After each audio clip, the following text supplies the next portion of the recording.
So I am thinking about loyalty, and more specifically, how very deeply damaging I think it is.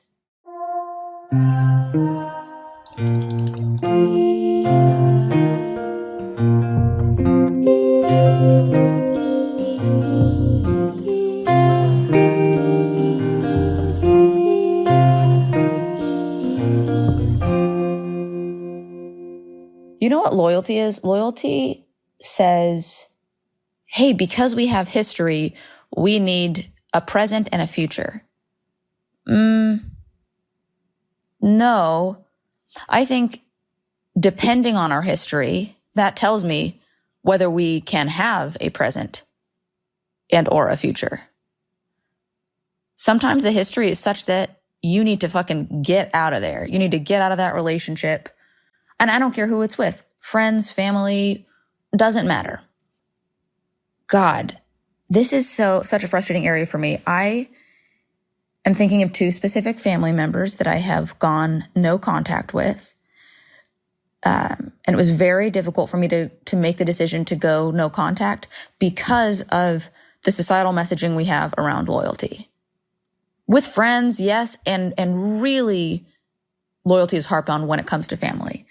But you only have one mom, or you only have one dad, or, oh, but she's your grandma, or well, you can't be selfish. Yeah, maybe you do only have one mother. Maybe she fucking failed you. Yeah, you do only have one dad. Maybe he sexually abused you. I'm okay with being selfish. I would rather be selfish than hurting all the fucking time.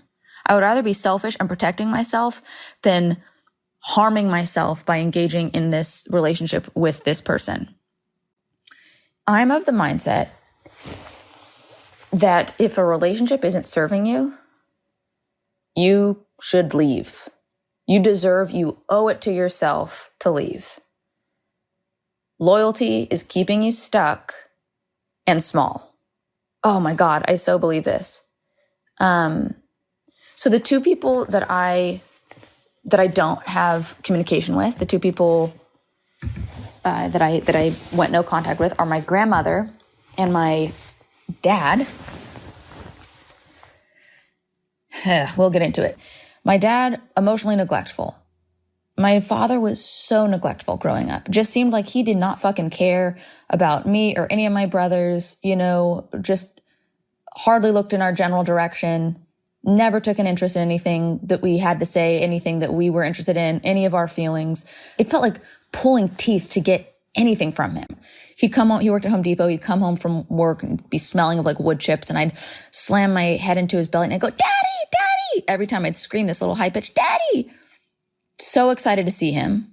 I was so anxious and so desperate for his love and so desperate to see, any kind of emotional reaction that he had to me existing. And it just didn't come. It just didn't come.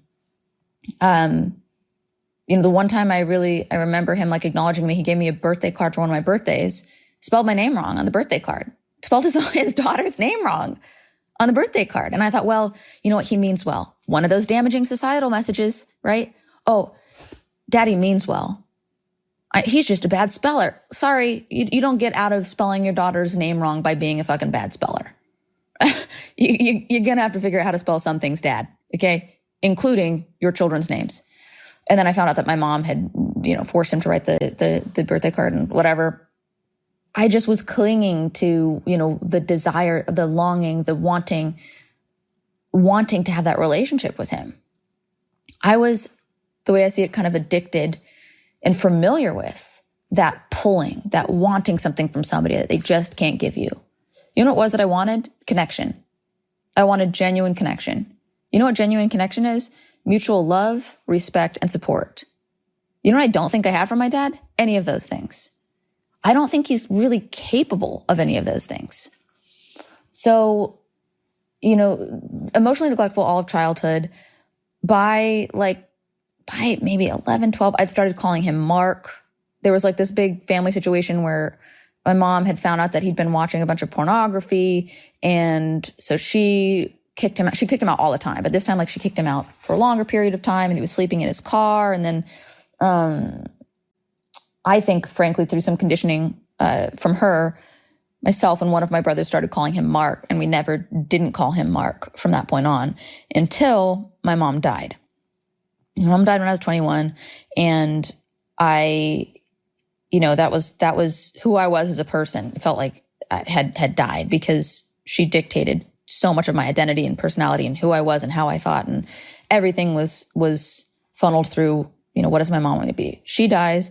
I'm floundering. I don't have really any sense of identity. I'm a fractured little broken identity, right? That's all that's left. And so I kind of turned to my other family members, and I think, you know what? Well, maybe I'll try and get this relationship with Dad. I was going to say rekindled, but it was never kindled in the first place. So I'll try and get this thing going.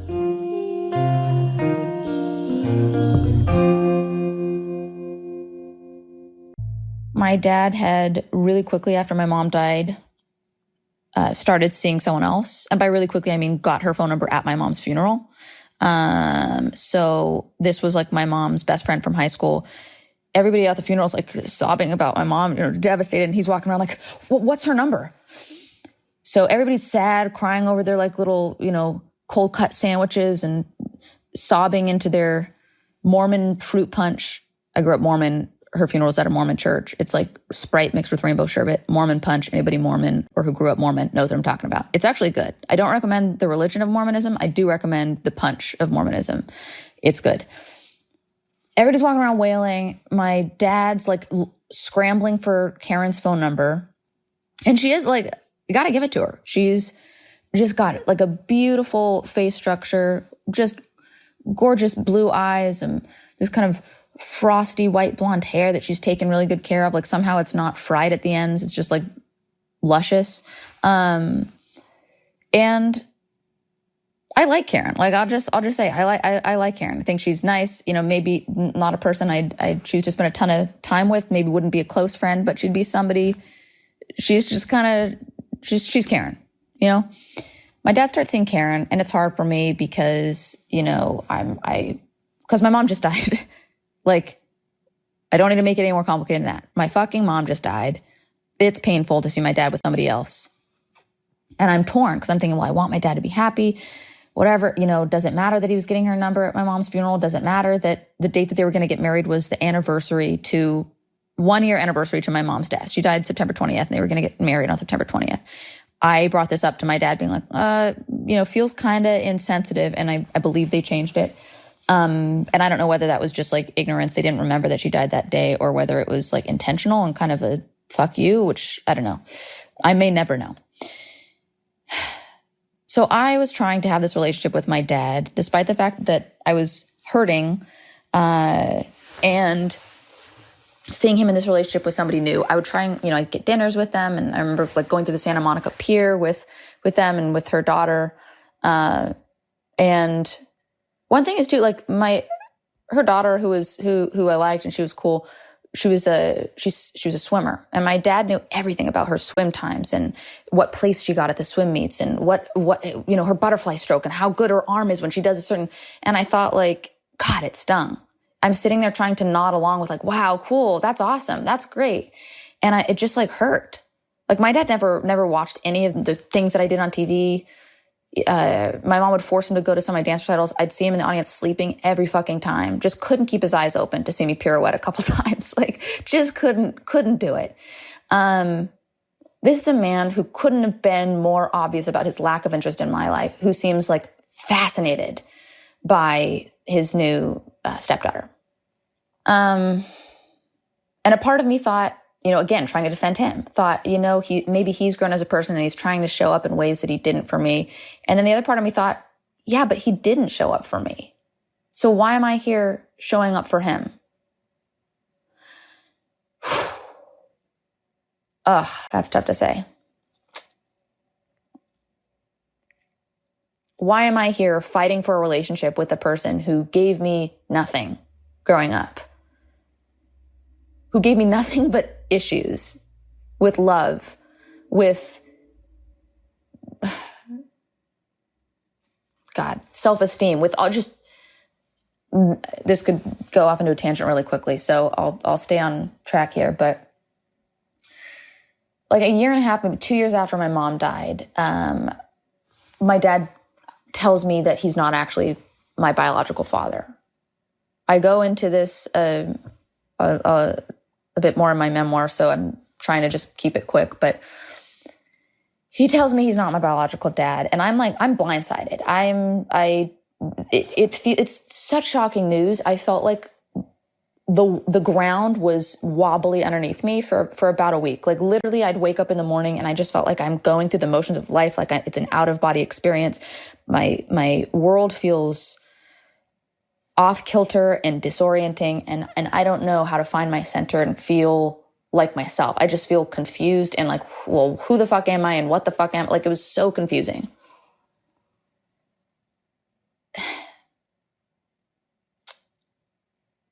Do you ever have something where you like think of your past self and you're like, God, I wish you cared about yourself more than that. I wish you had more self-esteem than that. I wish you defended yourself more than that. That's what I'm feeling right now. The thing that I said to my dad after he told me he wasn't my biological dad was that I'm sorry. And he said to me, it's not your fault you were born. And he repeated it 3 times. It's not your fault you were born. It's not your fault you were born. It's not your fault. He didn't repeat it, compulsively like that. My OCD ritual's coming out. But he said it several times, like for emphasis. You know when you can feel somebody in a conversation and you're like, okay, you are loving the performance of this one, baby. Like when people feel like they're acting in a soap opera, but you're like, but this is real life. Like why are you acting? This is real life. That's what the moment felt like. He's like, it's not your fault that you were born. It's not your fault that you were born. Like the voice quiver. We don't cut the voice quiver, Mark. Cut the fucking voice quiver, okay? You're overperforming. You're hitting it too hard. You're on the nose. You wouldn't have booked the part. And let's face it, you wouldn't have gotten a call back either. Okay. The anger coming out. See, sometimes I'm scared to lose my anger because like in my anger is humor. Anyway, my dad's saying it's not your fault you were born.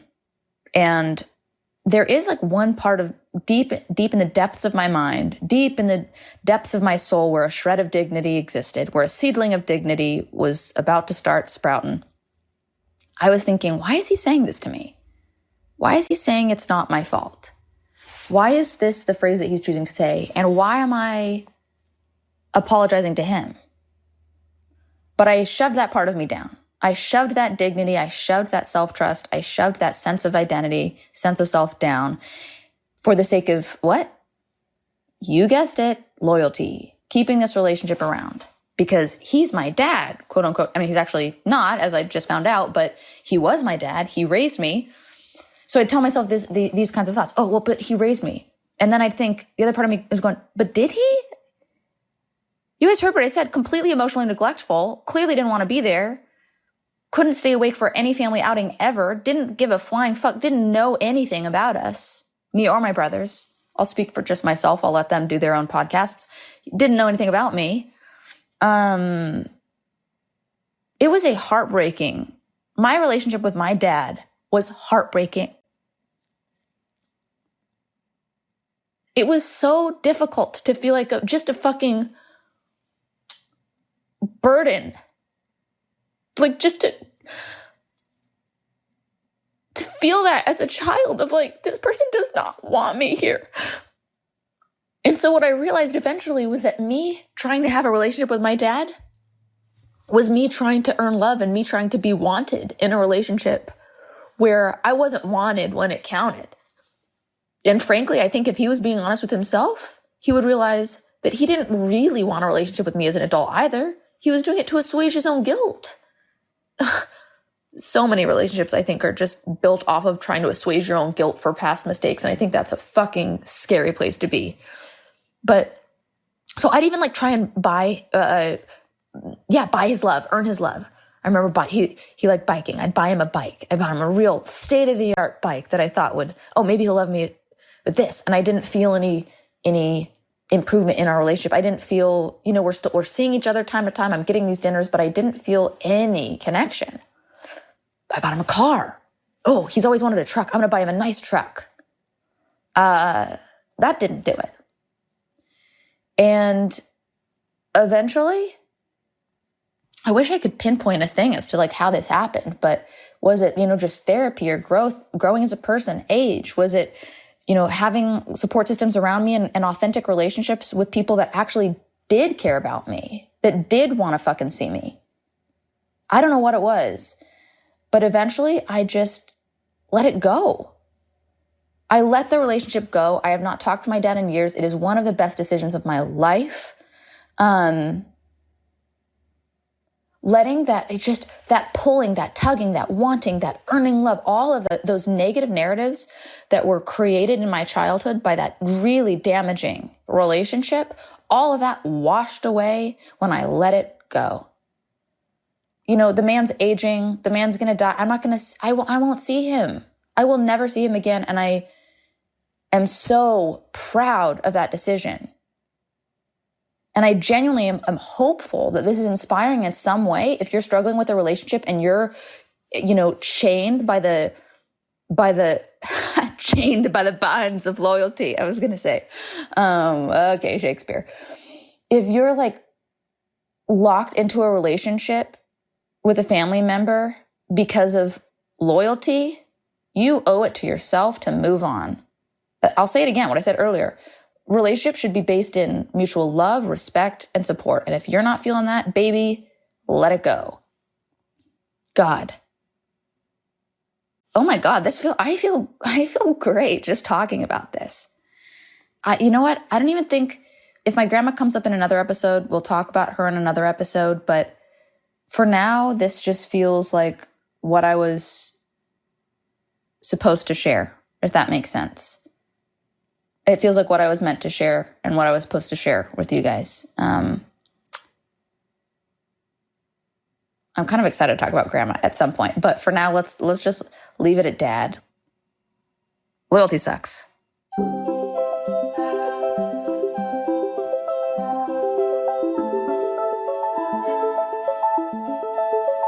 I'm Jennette McCurdy, the creator, executive producer, and host of Hard Feelings. It's produced by Lemonada Media in coordination with Happy Rage Productions.